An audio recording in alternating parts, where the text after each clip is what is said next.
Howdy, howdy, folks. Welcome back. Today we're checking out a new power supply, and that is the Vires by Clara. Maybe my camera will focus, so I'm just going to keep that. There it is. Here we go.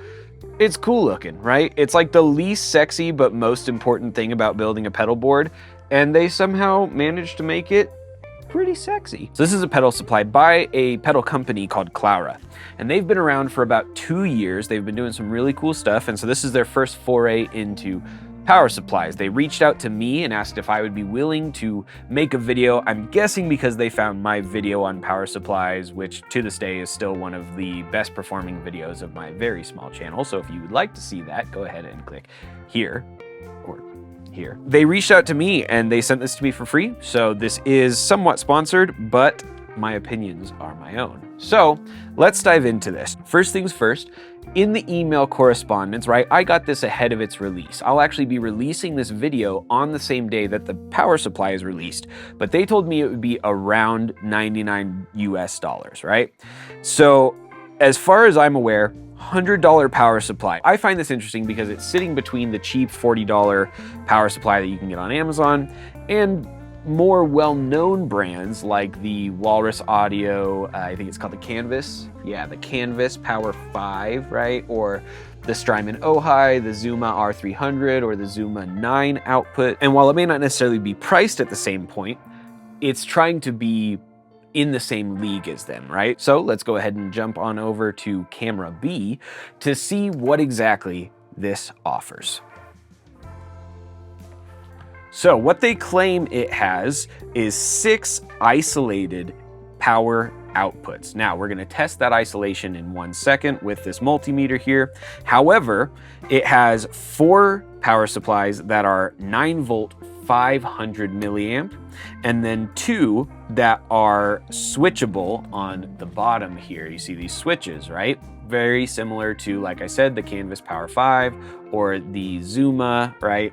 And you can switch between 9 volts, 12 volts, and 18 volts. If it's on 9 volt, it's gonna be the 500 milliamps. And then the milliamps changes based on what you switch it to. Let me double check that. Yeah.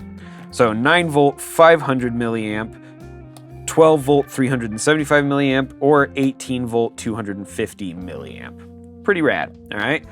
Put it back at 9 volt.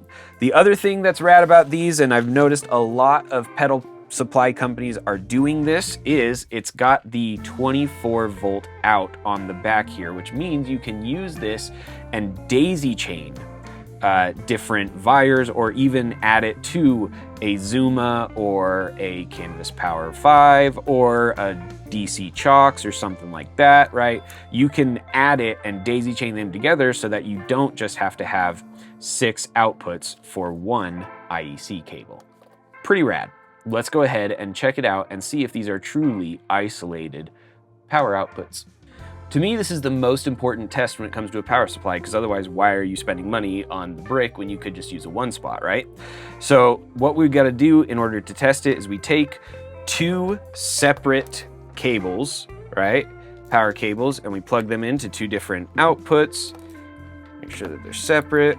And then we've got a multimeter here, and it is set up to tell us if there's an electrical connection happening, right, between our 2 probes here.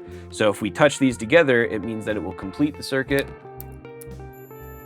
and it'll tell us, hey, guess what? They're connected. So we take these, and in case you don't know how these work, you've got metal on the inside of the barrel jack and then metal on the outside. This is called the sleeve, right? And basically, if you have a center negative barrel jack, that means that the inside is negative and the sleeve is positive.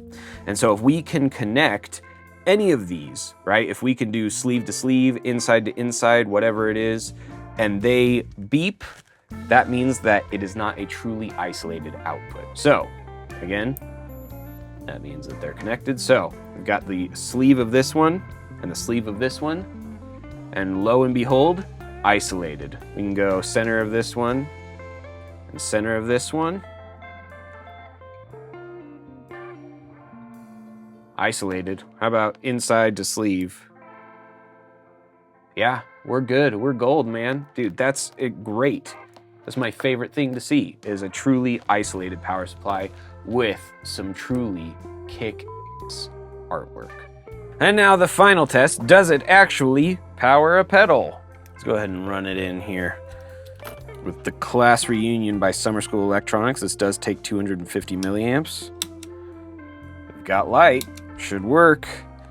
And let's string it together with another. Make sure this is on the 9-volt option before I fry this pedal and Mark kills me. There we go. I mean, it's working. Let's plug them in and see. All right, got everything plugged in. This is going directly into my lapel mic because I'm too lazy to set up a mic and actually mic the amp. But let's see if these pedals work.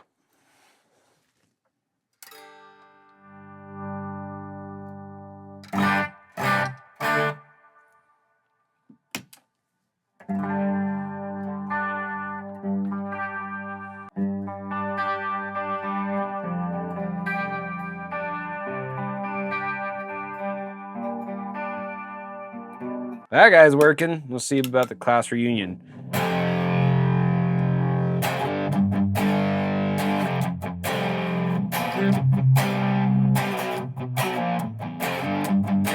Well, there you have it, folks. We've got a $100 power supply that can compete. Honestly, I think that the artwork is cool. For some people, that might just be a gimmick, but I always like when things are pretty, and I think most guitarists do too. That's why there are so many different colors of guitars, right? We're simple creatures. We like pretty things that are loud. But honestly, it's competing, right? It's holding its own against the Strymon, against the Canvas, and it's doing what it needs to do. So what more do you want, right? I don't know, man. Anyway, huge thanks to Clara for sending this to me. I'll be sure to use it in other videos, and yeah, go check it out. It's available today, and I'll post a link down below. And yeah, thank you guys so much for tuning in. Stay frosty, don't do drugs, stay in school, you know, all that jazz. Anyway, thank you guys so much for tuning in. My name is Mac Wright. If you're new here, like and subscribe. If you're returning, thank you so much for being a part of the channel. Please go make someone else's day better. We'll see you guys around.